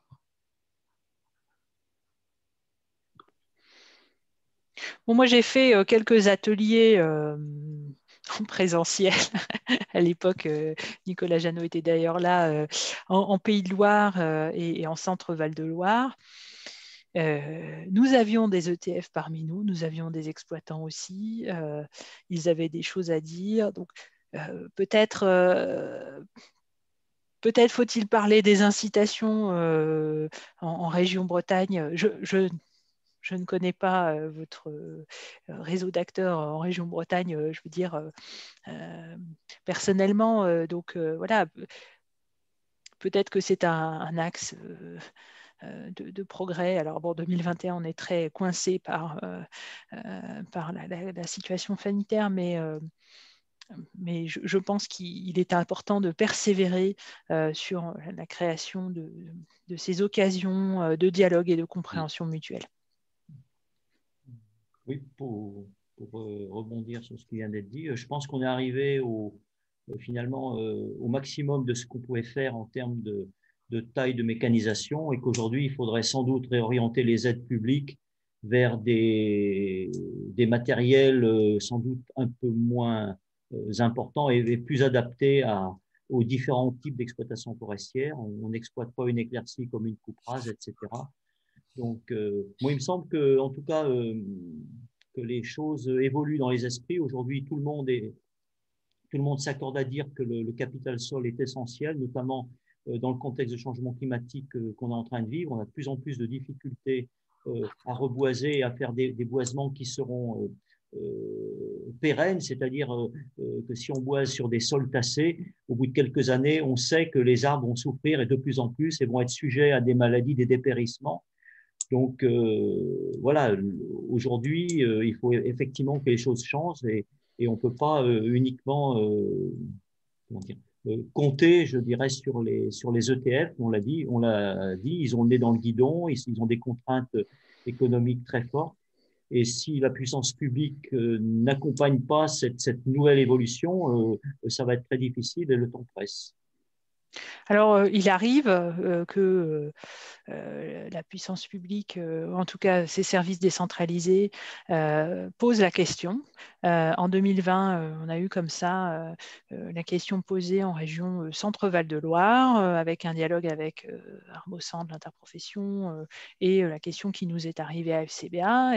Et on a discuté de l'intérêt d'avoir tel ou tel équipement encouragé via une aide à l'investissement. Donc, c'est des choses qui peuvent se produire. Je cite cet exemple, ça s'est déjà produit aussi en région Auvergne-Rhône-Alpes.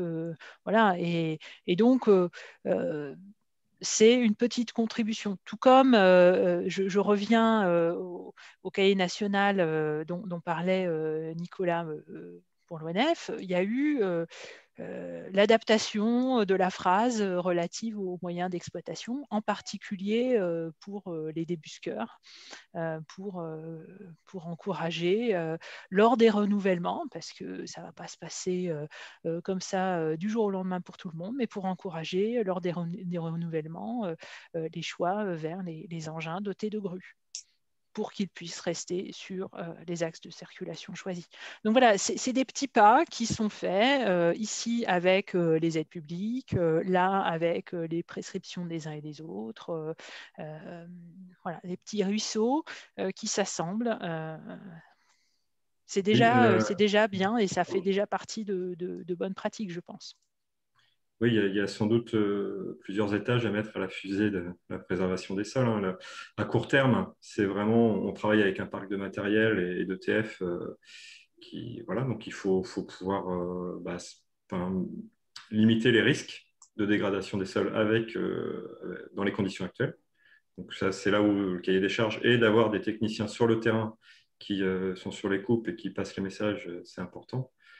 Et après, le deuxième étage, effectivement, c'est vers où on veut aller en termes de matériel, de préservation des sols, quel objectif on se donne. Et ça, c'est à l'échelle de la filière qu'il faut se le donner, quoi. Et puis qu'on donne des leviers d'action pour y arriver.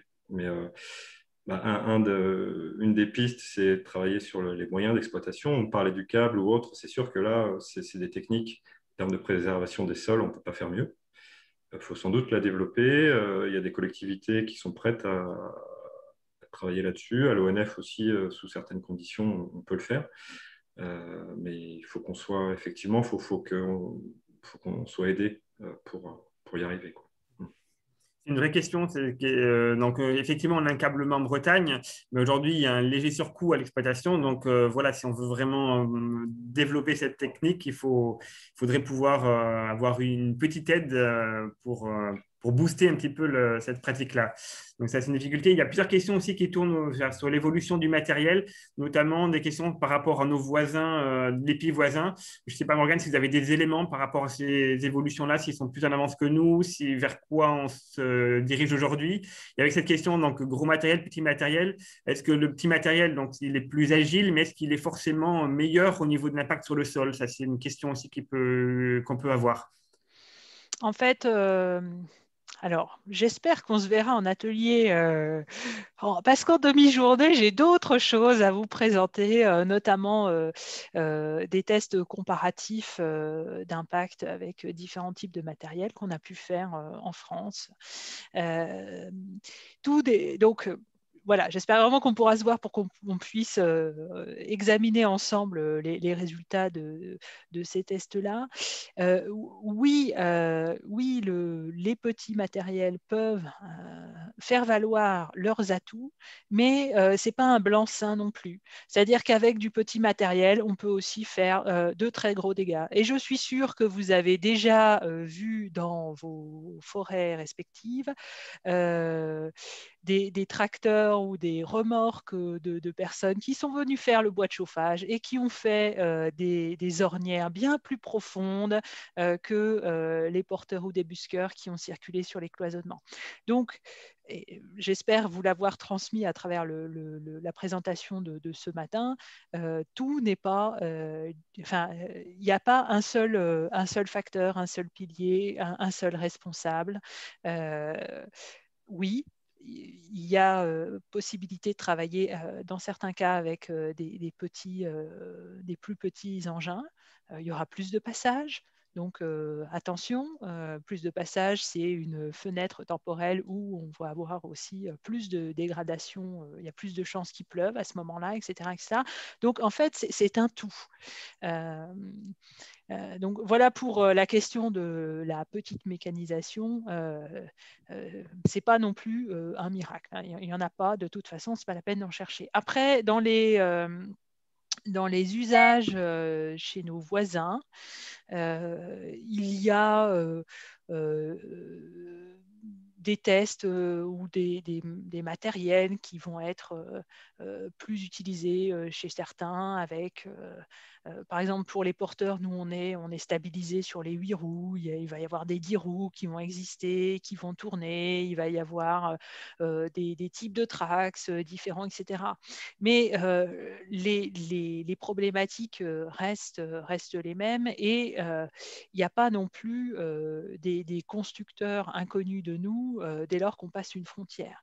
Les constructeurs sont des constructeurs mondiaux avec des marchés mondiaux et qui répondent à des situations forestières très différentes des nôtres.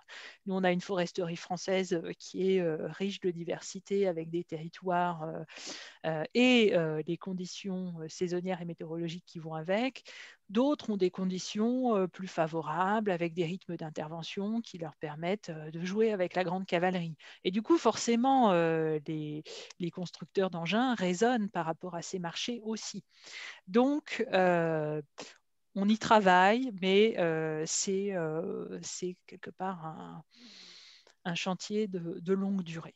Donc, là où vous avez le pouvoir d'agir, c'est dans la compréhension des risques, le fait de poser les diagnostics en local dans vos forêts et chantiers respectifs et de vous organiser en conséquence. Parce que changer la donne au niveau des parcs engins ou au niveau des grands équilibres de coûts, ça, c'est pas un claquement de doigts. Voilà.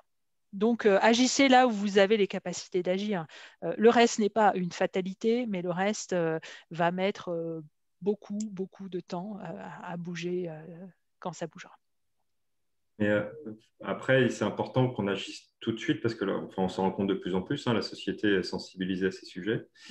Et si on n'agit pas, si on ne se remet pas en cause, c'est pour arriver à des chantiers qui soient présentables aussi. Il y a l'aspect régénération, protection des sols, mais il y a aussi présentation de la filière, image qu'on donne. Si on donne une mauvaise image de nos chantiers, on ne pourra plus travailler très vite, quoi. On aura levé le bouclier de la société et la filière, elle s'en portera très mal. Donc, c'est important qu'on évolue là-dessus. Tout à fait. C'est vrai qu'il faut gérer l'urgence aujourd'hui, mais il faut quand même rapidement donner des signaux d'une prise de conscience et d'amélioration des choses. Moi, je pense qu'on en est tous conscients, mais voilà, je rejoins ce que dit Nicolas sur l'importance des chantiers, de la vision qu'on donne au grand public à l'extérieur. Alors, on aura un webinaire en juin dédié à cette question-là, du dialogue forêt-société, qui aujourd'hui est une vraie question. Donc, on pourra aborder plus largement ces questions-là, mais qui sont cruciales aujourd'hui si on veut continuer à développer la filière et à utiliser le bois, effectivement.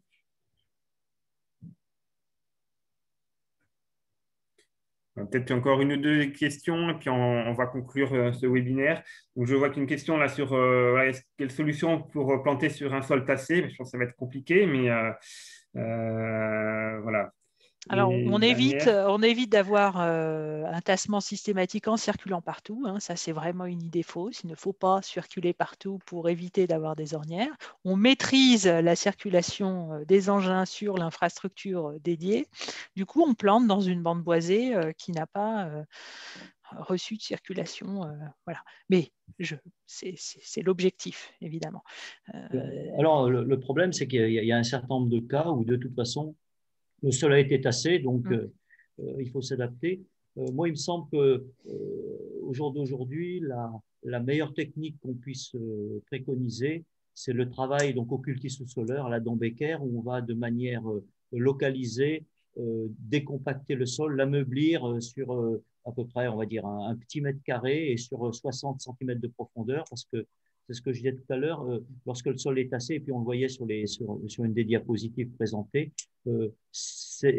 l'impact est relativement profond dans le sol, donc un travail superficiel type cover crop, même charrue forestière, qui en plus génère de nouveaux tassements, n'est pas forcément adapté. Donc moi, c'est la réponse que j'apporterai à la question, la première réponse possible. Quand on se situe évidemment que le mal a déjà été fait. Une question là de Pierre Brossier. Voilà, quel intérêt pour un ETF de travailler proprement et correctement s'il n'est pas mieux payé et si la reconnaissance ne fait pas tout. Donc, quelle incitation on peut donner aux ETF, sachant qu'à l'échelle de leur carrière, ça ne va pas forcément changer grand-chose pour eux si le sol est tassé. Ça, c'est une vraie question aussi. On en revient à cette question de la valorisation des ETF et quelle place, est-ce qu'on les rémunère à leur juste rôle dans le maillon de l'exploitation? Ça, c'est vraiment une question cruciale. Mais on est ici en webinaire aussi pour sensibiliser, influencer les clients des ETF. Parce que il doit y avoir une négociation entre les ETF et leurs clients et le fruit de cette négociation, c'est l'accord sur le prix contractualisé. Alors, j'ai bien conscience que souvent c'est déséquilibré, malheureusement, et qu'il y a une attente de considération, un souhait d'être mieux considéré pour les ETF. Donc ça, j'en ai complètement confiance, mais si on fait un séminaire comme aujourd'hui, si on s'en parle aussi entre donneurs d'ordre, c'est bien pour que nous, ayons cette considération et prenions en compte des coûts particuliers pour accéder à une qualité de service, pour s'assurer que les paires de Trax sont bien mises sur les roues des engins, parce que peut-être il faut consacrer une demi-journée pour cette installation, peut-être que c'est un effort spécifique à faire par l'ETF, qu'il y aura un peu de surconsommation de carburant, etc. etc. Donc, c'est bien des deux côtés que les informations, les connaissances doivent être renforcées pour déplacer l'équilibre dans la négociation aussi des prix de prestations. Ouais, ben, je pense qu'on va pouvoir peut-être s'arrêter sur cette idée-là qu'effectivement, on a tous un rôle à jouer dans cette question-là. Hein. Ce n'est pas que les ETF, ce n'est pas que les propriétaires, ce n'est pas que les maîtres d'œuvre. Chacun doit prendre son rôle et travailler à ce sujet-là en concertation avec tout le monde pour arriver à une exploitation qui va être la plus durable possible et avec un impact minimisé. Donc voilà, on a vu combien ce sujet était complexe et crucial pour notre forêt. Donc j'espère que ce webinaire a apporté un certain nombre de réponses et sensibilisé davantage à ces sujets. Donc vous avez un certain nombre de liens qui vous permettront d'aller plus loin. On donne rendez-vous ici à l'automne. On espère qu'on va pouvoir mettre en place une vraie formation sur ce sujet-là sur le terrain. C'était le projet initialement avant la crise Covid et on va essayer de refaire ça avec l'ONF et le SCBA. Donc voilà, rendez-vous à l'automne si tout va bien. Et voilà, il me reste à remercier de nouveau donc nos financeurs, Morgane Villermoz et tous nos intervenants pour ces échanges riches. Et merci également à tous les participants pour ces questions que vous nous avez fait remonter. On voit que ce sujet intéresse beaucoup. Et du coup, on vous donne rendez-vous pour nos prochains webinaires. Donc, il va y en avoir 3 autres à venir. Donc, le 16 avril, ce sera pour parler de la diversité des itinéraires techniques en forêt. Donc, il n'y a pas un seul itinéraire, mais il y a une diversité et voir qu'est-ce qui existe aujourd'hui et comment on peut diversifier ce que l'on fait. Au mois de mai, on aura un webinaire sur la gestion et le suivi des plantations. C'est un sujet important aussi dans cette période où il y a beaucoup de plantations en Bretagne. Et au mois de juin, ça sera sur la question du dialogue entre la forêt et la société, l'acceptabilité des coupes. On l'a un petit peu effleuré tout à l'heure, donc on pourra travailler plus largement sur cette question-là. Donc un grand merci à tous et je vous souhaite une très bonne journée. Au revoir. Au revoir. Au revoir, merci à toutes et à tous.